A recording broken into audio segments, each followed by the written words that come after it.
Hello everyone, welcome back to Githua's channel and Githua's farm. If you are passionate about coffee farming or you're just getting started, you are in the right place.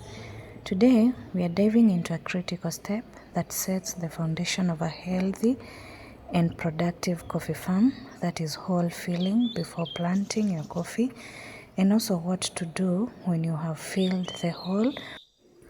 Githua's farm is located in Nyeri County, and today we went to the farm very early in the morning. As you can see, the sun is rising. It is in the morning. Let's go to the farm together.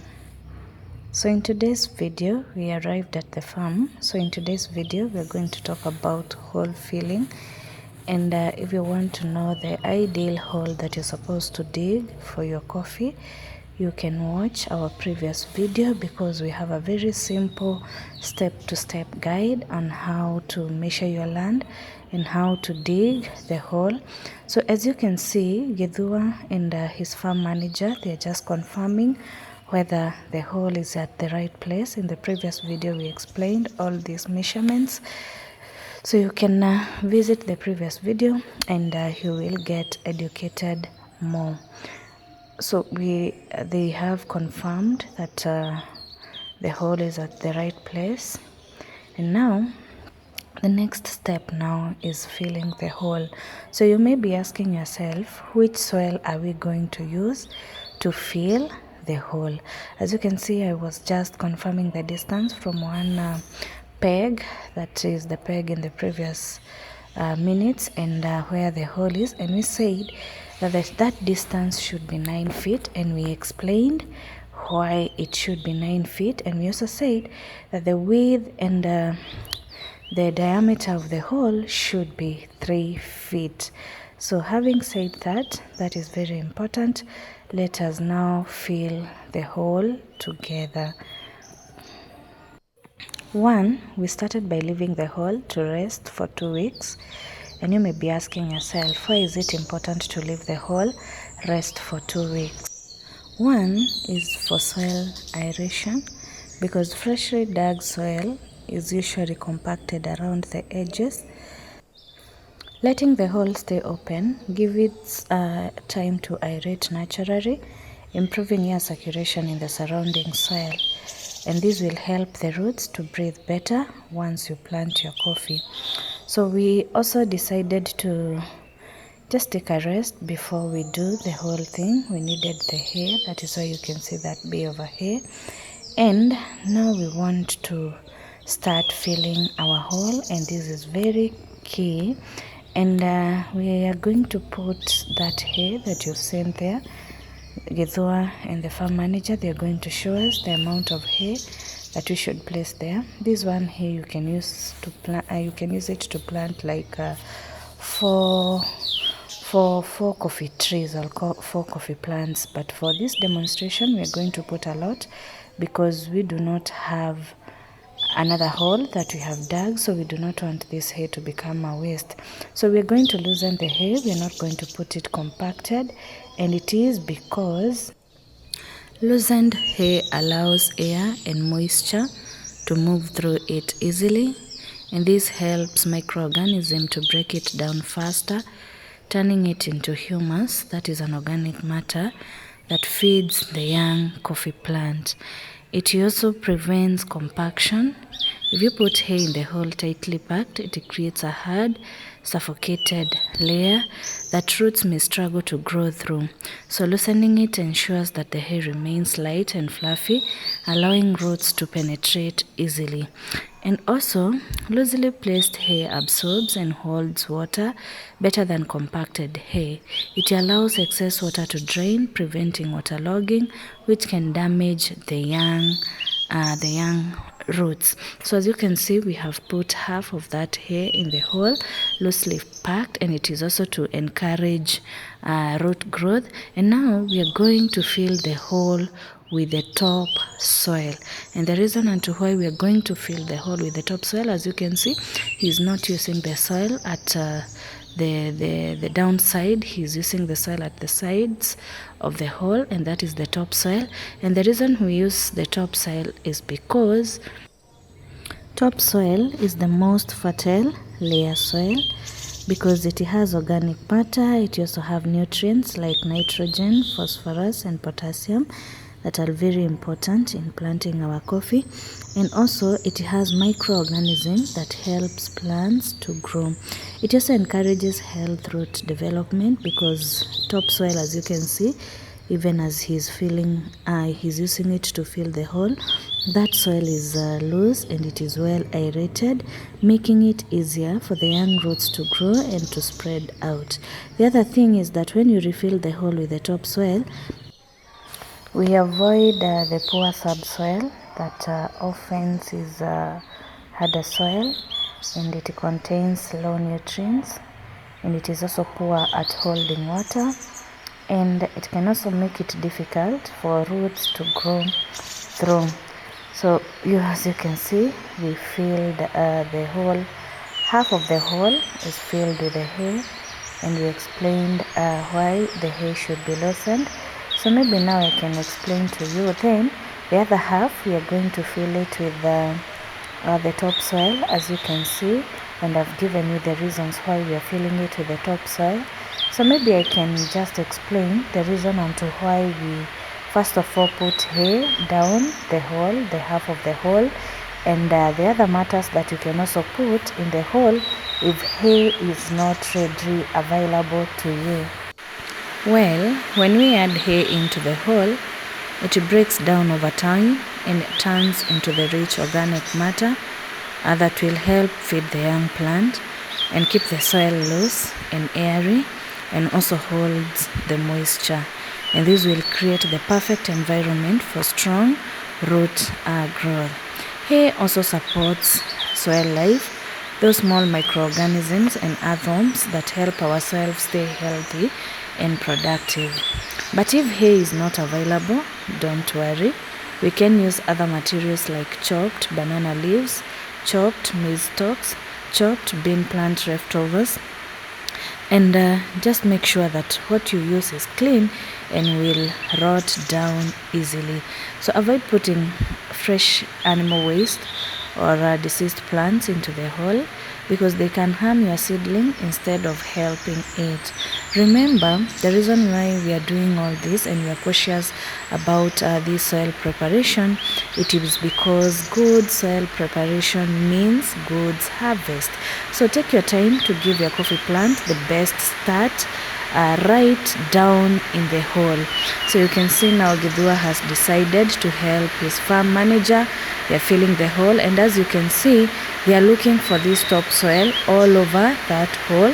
They have not touched the soil down, the soil that he put down that hole, the downside. So the hole is almost filled up. As you can see, I told you that there is a peg that you must place to know the center of the hole, because that is where we want to plant our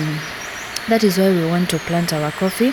And the reason onto why we want to plant our coffee at the center of the hole is because we want to ensure even root growth, because when the seedling is in the center, its root can spread out equally in all the directions, and this will help the plant to become balanced and stable.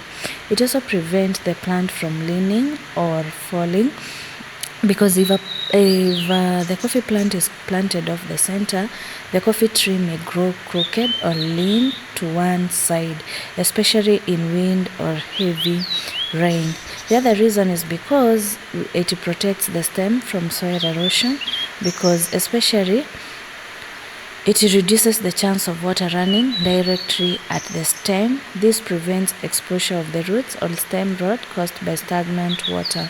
And also, in future, it is going to make our maintenance work easier, because whether you are adding mulch or applying manure or even your weeding, a centrally placed plant is easier to work around and care for. It also allows for proper spacing between plants in a row. Then it also maximizes use of prepared soil, because you've already filled the hole with the topsoil, as you can see, which is the richest soil. And the center of the hole has the best balance of nutrients and moisture. and that's where your seedling should be. So And as now you we're can putting see, the topsoil. hole is now And the stick that you're almost seeing there filled with the at the center, topsoil, that one I told you it's and a peg. I'm going to be And it is explaining the to stick you that after after filling the we've hole what leveled else the whole should we thing, do. that will direct us on where to plant our coffee, because again I explained to you the importance of planting that coffee at the center. So as you can see now, he's getting soil from all sides so that he ensures that he levels the ground. And the reason onto why we want to level the ground is when it rains, we want to retain that water in that terrace, then also retain water in the other terraces to ensure that water from one terrace to another is not coming down to the other terrace. So as you can see, we are just leveling the hole. Yes, we want to make sure that the level is flat. And the reason onto why we want to make the terraces to be flat is, one, we want to prevent soil erosion, and coffee is often grown on slopes. As you can see, our land is a slope. I will show you when we will be done with this video. And which is, slopes are vulnerable to erosion by rainwater. So again, the other reason why we want to make the terrace to be so flat is to also improve water retention, like I had told you, because a flat surface allows rainwater or irrigation to stay longer around the root zone of coffee plants, reducing the need for frequent watering. The other thing, it also enhances plant stability, because the coffee plant is less likely to topple or to fall down due to rain or wind, and also to be better anchored because the soil remains undisturbed and compact around the roots. The other thing, it also facilitates maintenance and harvesting, because one can be able to walk between the rows, one can be able to mulch, one can be able to apply pesticides, and one can also be able to harvest cherries safely and efficiently. Again, flat terraces on sloped land create a controlled, stable environment that protects the soil and improves water use and supports healthy and high yield of coffee plants. So you can see that now the level is very flat, and that one now will help us with all the ways that I've shown, that I've said in the previous minutes. Here you can see the farm manager leveling. It looks so flat, it looks nice. And like I told you, that the foundation of planting coffee is very important, and this is where harvesting of many kilograms or making millions through coffee farming starts. Because if you mess with the foundation, you will grow a weaker coffee plant that will not be able to carry many cherries, and that also when you try to harvest those weak coffee plants will also tear down when you're having people to harvest in your farms. So that is why we want to ensure that from the foundation we create a good foundation for stronger, healthy coffee plants. So you can see now he's making the terrace for the other row that you're going to have down there. Yeah, you can see how it looks nice, it's flat. And of reminders of importance is that you ensure that that peg or that stick remains there. It does not, you does not forget that you're supposed to place your peg before filling your hole with soil, because that way you will be able to know the center of that hole. So as you can see, we are leveling the ground and it looks nice. We have prepared now the place we're going to plant our coffee, and our coffee will have a very great foundation to give us good harvest and to give us millions of money, because farming, or as they say, that coffee is the green gold. Remember, we said that from one coffee plant to another, the distance should be 9 feet. And the measurements of the hole that you're going to dig to plant your coffee, The width should be 3 feet, the diameter should be 3 feet, and your hole most preferably should be a circular hole. I explained that in the previous video, so make sure you check our previous video to get the guidance so that you can be able to connect and that you can be able now to learn the second step after you've measured your land, that is digging the hole. So we're just confirming to see whether the distance from one coffee peg where we're going to plant the other coffee to where we have prepared is 9 feet. You can see our farm manager with the tape measure, the general tape measure, and maybe you may be there and feeling that this is a lot of work, or you do not have the manpower to help you do this work. So do not worry, because if you contact me or if you send a comment under the video that you need help, I will send my farm manager to come help you with the measurements of the farm, because that is very key, the difference or the distance from one coffee farm to another. So don't shy off, just comment below and say that you have a land that you may want us to come and help you plant the coffee.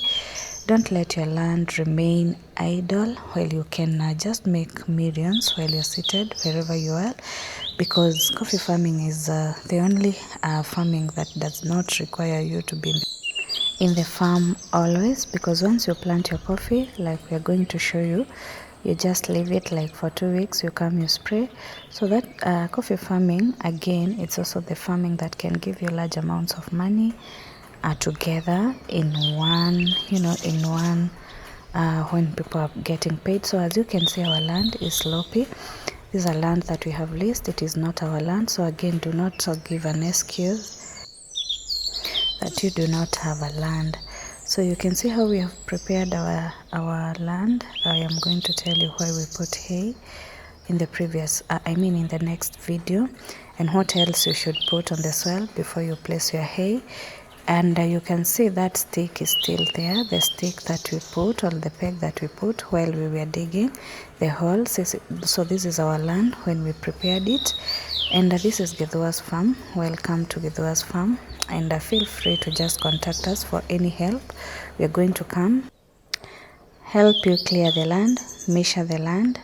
We even show people how to dig holes, and finally help you on planting your coffee and the right way of planting your coffee so that it can blossom like our coffee is doing. Like you can see, our coffee is 6 months old. You can see it already has branches. It is growing so well. The white spots, that is us spraying. We have sprayed pesticides. We have also sprayed foliar, that is soluble fertilizers. And yeah, feel free to contact us. We're going to help you.